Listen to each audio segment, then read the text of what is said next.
So I posted a video a couple of weeks ago about getting surgery here in Norway. And I got a comment from a Canadian that sometimes in Canada the emergency rooms are really full and it may take several hours to get seen by a doctor. Now I'm not an expert in the Canadian healthcare system, so I can't necessarily lend validity to the commenter's post, but they asked me how this compares to Norway. But I do have a lot of experience going to the emergency room here in Norway. I've been to the ER here in Norway a total of 3 times. The first time I thought I had a stress fracture in my foot. Turns out I was just tying my shoes too tight.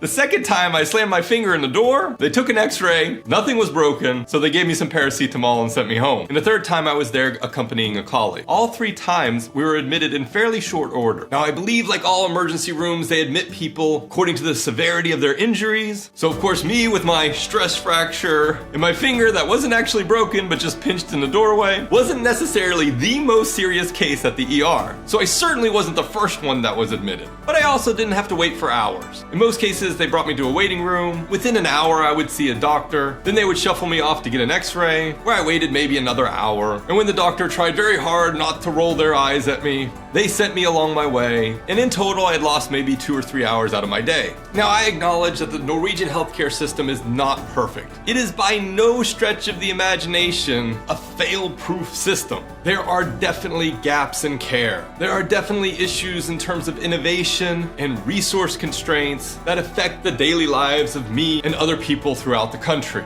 But seeing the Norwegian healthcare system up against my experience of the American healthcare system, I gotta say it's like night and day. And unless things radically change on one side or the other, I'll continue to be very, very happy and grateful to live in a country where I can go to the emergency room the next time that I imagine I broke a bone and walk out having gotten the care I needed and not being sent a bill after the fact and not jeopardizing my financial security at the end of it. I never have to ask myself whether I should go to the doctor. If I'm concerned about my health, I just go. And I'm grateful to live in a country where my taxes pay for that kind of care.